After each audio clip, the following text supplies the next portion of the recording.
Delighted to welcome the Home Office Minister for Crime and Policing, Kit Malthouse, to the show. Good morning to you. Morning, Julia. Lots to talk about, but let's talk first with what you're here to discuss in terms of government plans to increase police stop and search powers, specifically to target repeat offenders for knife crime. How is that going to work? Yeah, so what we're doing today is publishing a consultation on a thing called a serious violence reduction order, which will be something that the police can apply for a judge to put on an individual who's been convicted of using a knife or other offensive weapon. And it will allow the police, for a specified period, to stop that person without cause.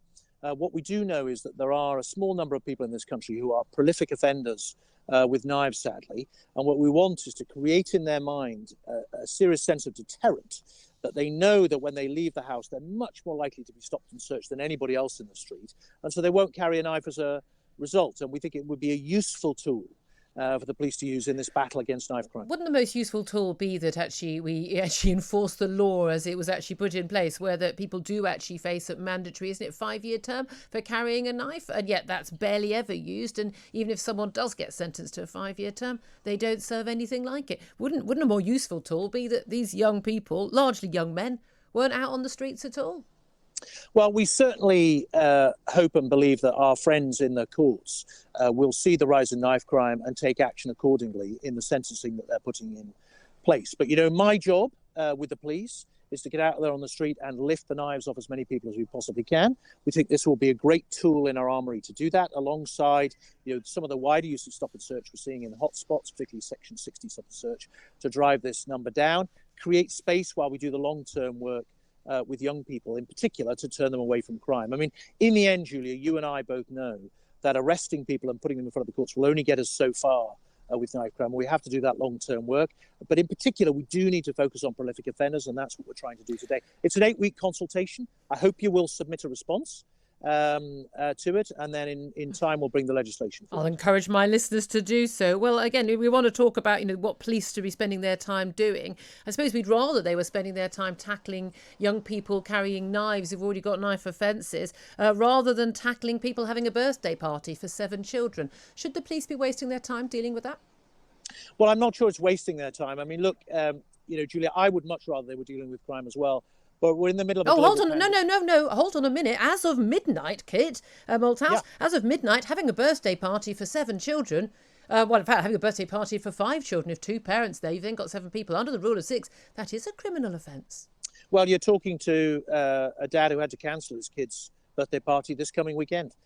So I've felt the effect exactly myself. But look, we're in the middle of a global pandemic.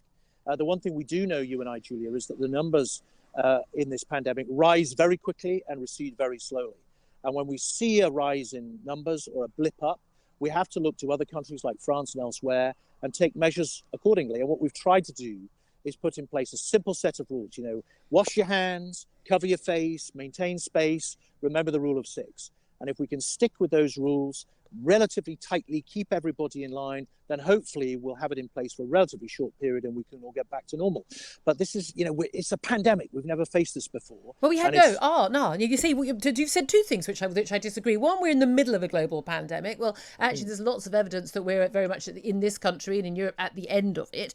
But also, saying we've never faced anything like this before. Well, actually, we have SARS, MERS. There have been other pandemics, flu in the past. There's a lot of medical and scientific advice now coming out from some very, very eminent people. I'm not talking about, some random bloke on the internet saying, I think this is all a conspiracy or a hoax. I'm talking about eminent people in their field saying, there is really very little evidence that the lockdowns and these sort of rules, other than just people socially distancing, being careful, actually make any difference, and that we are seeing a rise in numbers of infections, not in cases, because someone testing positive with a huge rate of false positives we see with the current testing regime we've got for coronavirus, having seen more than 3,000 a day in the last 3 days, that actually this is not going to translate into hospitalizations or deaths on any huge scale, and that therefore this sort of infringement of our civil liberties, your child having their birthday party cancelled and the like, is actually a big infringement on our freedoms.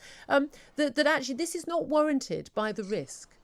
Well, I mean, I know, Julia, that you have a different view, and I know that scientific advice is divided on this. It is.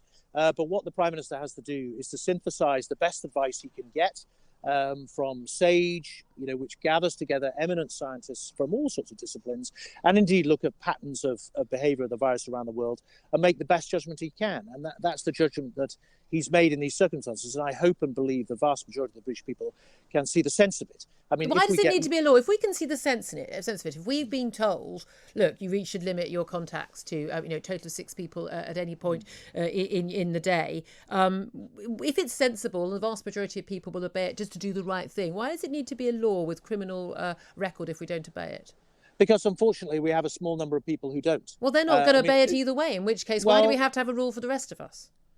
Well, you could apply that to any part of the criminal law. The vast majority of us are law-abiding. A very small minority commit crimes. Why bother having criminal law then? I mean, we need to have compliance as much as possible across the board. During the first lockdown, millions, tens of millions of our fellow citizens complied. Julia did a brilliant job. They recognise that we all have an individual duty to our collective health. We hope and believe they'll do the same, hopefully for a relatively short period. But we just don't know what the numbers are going to do over the next couple of months. And then we can all get back to normal. I mean, look, nobody, Julia, takes any pleasure in this. Nobody at all does. But we just feel that we've got this thing on the back foot now. We've just got to press home our advantage. And that's why with these simple rules, we think we can do that. OK, but a simple rule that's different from, say, Scotland and Wales, for instance, where children under the age of 12 aren't counted in that 6, but children are counted in the group of 6 in England. If it's such a simple rule and it's based on science, how come Wales and Scotland have come out with a different rule from England? Well, I don't know what the data is they're looking at and what particular. Well, the same data your government's looking at. But these things are all a matter of judgment, right? So we want to. So it's not the science; it's how people feel. It's the science blended with judgment and behavioural science about what people will understand. So I guarantee you that Scottish ministers who put this in place will be being asked, why 12?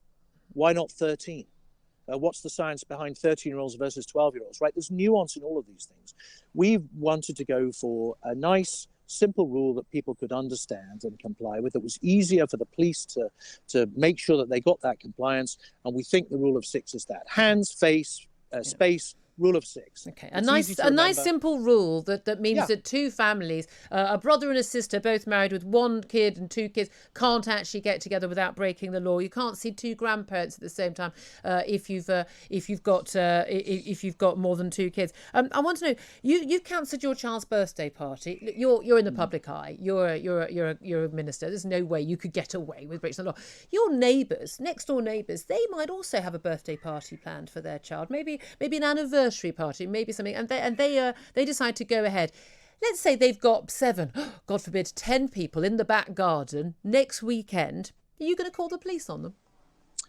Well, I would hope I have good relations with my neighbours, and I would seek to explain to them the regulations, and they're likely to breach them. And if they said, sod off, Kit, we're carrying on with our party, would you call the police on them? I'd call the non-emergency number and let the police know, yes.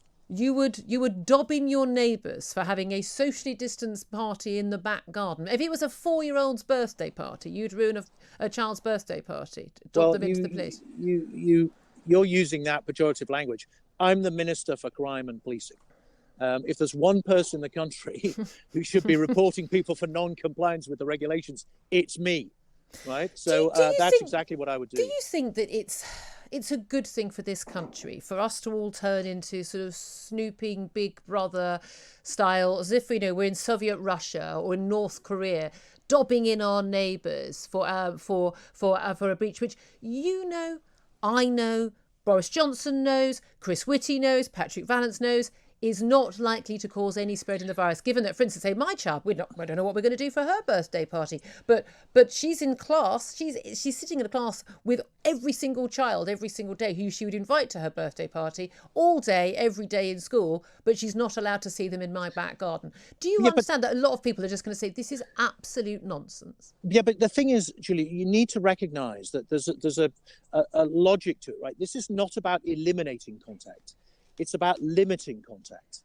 And what we're saying is if you have contact in 10 different ways, we want you to have contact in 5 ways, because then the virus is less likely to spread. Now, we're trying to put in place a simple set of regulations that people can understand that. So you can go to school, you can go to work if your work requires that. You can go to the shops, cover your face, maintain space, wash your hands, all that stuff. But we're just saying that in a simple way, we can restrict contact, but in these social circumstances for the moment. It's a total pain. Nothing about it gives anybody any pleasure. It's awful. The whole pandemic has been terrible. But as I say, we're on the front foot now. We can hopefully see the end in sight. We have to press home our advantage. And this, I hope, time-limited imposition will help us do that. Now, I realize that you're struggling against these strictures, and libertarian as you are. I'm not a libertarian. I'm not a libertarian. Whatever. You a fighter for liberty, should we say, Julia, then? A fighter for common sense. Right, but the common sense there is about limiting contact, not eliminating contact, right? The elimination of contact was the early stages of the first lockdown, if you remember, when we tried to restrict all contact, and particularly people who were shielding were told to stay at home, have food delivered, have minimal contact. We're not in that situation. We're in a situation where we feel we need to limit contact in such a way that we can get on top of the numbers and get back to normal as fast as possible. Nobody wants it more than me and the Prime Minister. Well, we shall see. And good luck with the relations with your neighbours in the coming weeks. Kit Malthouse, Policing Minister, thank you very much.